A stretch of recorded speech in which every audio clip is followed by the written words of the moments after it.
Viva Maria Imaculada! Sou Fábio de Jesus por Maria e esse é o canal Subindo a Montanha.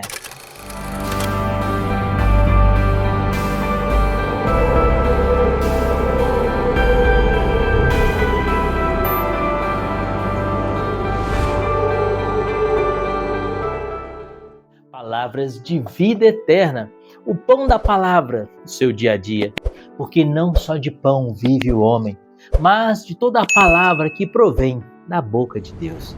Hoje é terça-feira, 28 de novembro de 2023.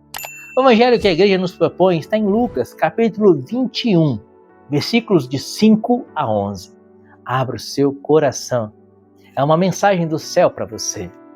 Pelo sinal da Santa Cruz, livra-nos Deus nosso Senhor de todos os nossos inimigos. Em nome do Pai, do Filho e do Espírito Santo. Amém. Como lhe chamassem a atenção para a construção do templo, feito de belas pedras e recamado de ricos donativos, Jesus disse: dias virão em que destas coisas que vedes não ficará pedra sobre pedra, tudo será destruído. Então o interrogaram: Mestre, quando acontecerá isso? E que sinal haverá para saber-se que isso se vai cumprir? Jesus respondeu: Vede que não sejais enganados. Muitos virão em meu nome dizendo: Sou eu, e ainda o tempo está próximo. Não sigais após eles. Quando ouvirdes falar de guerras e de tumultos, não vos assusteis, porque é necessário que isso aconteça primeiro, mas não virá logo o fim. Disse-lhes também: irão levantar-se nação contra nação e reino contra reino. Haverá grandes terremotos por várias partes, fomes e pestes, e aparecerão fenômenos espantosos no céu. Palavra da salvação. Glória a vós, Senhor. Queridos, mais uma vez Jesus faz uma pregação escatológica. No próximo domingo, iniciaremos o tempo do Advento. Domingo passado celebramos a solenidade de Cristo Rei do Universo, encerrando o tempo comum, encerrando o ano litúrgico. Domingo que vem agora, iniciamos um novo ano litúrgico, o ano litúrgico de 2024. E o tempo do Advento, que inaugura o ano litúrgico, ele faz referência à segunda vinda de Jesus. É claro, o Advento nos prepara para o Natal, onde fazemos memória da primeira vinda de Jesus. Mas, ao nos prepararmos para o Natal, olhamos aqueles que não estavam preparados para receber Jesus. Você lembra a história? Jesus foi nascer em Belém e não tinha lugar para São José e para a Santíssima Virgem na hospedaria. Eles tiveram que receber o menino Jesus no curral, no meio dos animais, porque os homens não estavam preparados para receber Jesus. Eles não estavam esperando que o autor da glória viesse por aqueles dias. Assim também na sua segunda vinda gloriosa. Quando Jesus voltar em glória, cheio de honra e poder, que nós estejamos preparados. Mas o que nós temos visto? Nós temos visto os homens vivendo um materialismo desenfreado. Olha como se inicia o evangelho de hoje. Aqueles discípulos que estavam ouvindo a pregação de Jesus, estavam vendo os milagres de Jesus, estavam colhendo dos lábios de Jesus toda a sua sabedoria. Aqueles discípulos ainda tinham os olhos apegados às ilusões da terra. Eles mostram um templo para Jesus e falam: olha como que esse templo é maravilhoso, olha como esse templo é fantástico. O evangelista Lucas narra da seguinte forma: como lhe chamassem a atenção para a construção do templo, feito de belas pedras e recamado de ricos donativos.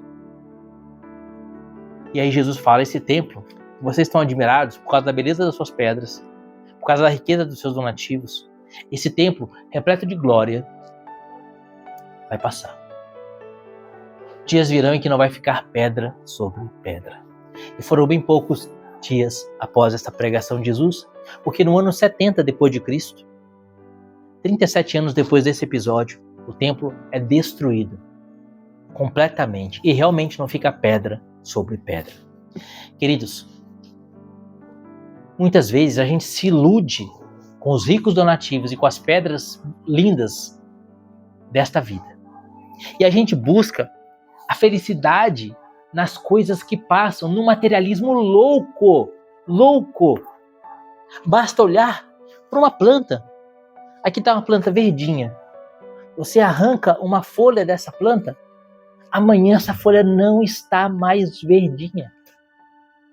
E assim como facilmente a gente estende a mão e arranca uma folha, e agora que eu arranquei essa folha, o processo de morte dessa folha já iniciou, logo essa folha estará morta, amanhã ela estará completamente ressecada. Assim também é a nossa vida nesse mundo. Facilmente somos colhidos, facilmente somos ceifados. Estamos nos preparando para a segunda vinda de Jesus. Ou Jesus vem em glória, ou nós iremos a Ele pela morte. O fato é que a nossa folhinha não vai estar sempre grudada na árvore. E seremos julgados. Seremos colocados diante de Deus. Então é preciso nos prepararmos para o encontro definitivo com Jesus, para o nosso julgamento final, onde será estabelecido, onde passaremos a eternidade. A carta de Hebreus diz: não vos enganeis, morremos apenas uma única vez e depois vem o juízo. Mas Jesus é um juiz tão misericordioso que Ele nos avisa, como Ele avisa aqui. Ele nos avisa. Olha o que vai dizer o Senhor, versículo 9. Quando ouvides falar de guerras, de tumultos, não vos assusteis, porque é necessário que isso aconteça, mas não se verá logo o fim.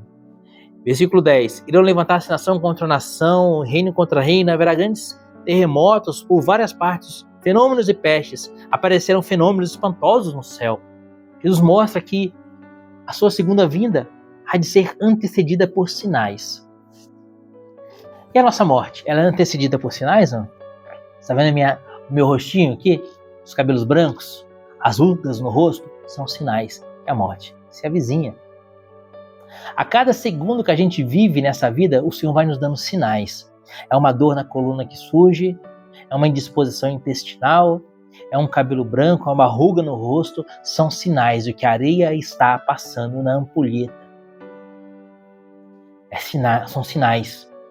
Estamos nos aproximando do julgamento final. A cada segundo que passa, estamos mais próximos da eternidade. A cada segundo que passa, é um segundo a menos nessa existência terrestre. Não tem problema nenhum nisso. Na verdade, os cristãos, aqueles que amam a Jesus, anseiam pela eternidade. Santa Teresa d'Ávila dizia: morro porque não morro, vivo sem viver em mim. E tão alta vida espero, que morro porque não morro, vivo sem viver em mim. São Paulo dizia: para mim o viver é Cristo, o morrer é lucro. O morrer é lucro. Por quê? Porque ele estava na amizade com Deus. Diante dessa realidade da segunda vinda de Jesus, diante dessa realidade da morte, da iminência do julgamento, qual é o sentimento que vem ao seu coração? É um sentimento de medo? Às vezes até mesmo de pavor? É um sentimento de alegria? É um sentimento de esperança. Como os primeiros cristãos que clamavam: vinde Senhor Jesus, Maranatá. Como São Paulo que dizia: para mim o morrer é lucro. Como São Policarpo de Esmina, que quando foi preso e condenado a morrer martirizado, devorado por leões, a igreja se reuniu e se decidiu resgatar Policarpo. E ele mandou uma carta dizendo: não me resgate. Quero antes ser triturado pelos dentes do leão, porque os dentes do leão serão para mim a porta do paraíso. O pensamento da morte te angustia? O pensamento da morte te dá medo? Ou o pensamento da morte te enche de alegria e de esperança? Isso já é um sopesar, já é um medir de como está sendo a sua vida espiritual. Se você é amigo de Jesus, você anseia por estar com Jesus. Se você ama Jesus, você anseia por estar com Jesus. Como dizia São Francisco de Assis, é morrendo que se vive para a vida eterna. Agora, se o pensamento da segunda vinda de Jesus, se o pensamento da morte te enche de angústia e de pavor, é sinal que você precisa de conversão. Pensa bem nisso. Como você tem vivido vai estabelecer onde você vai passar a eternidade.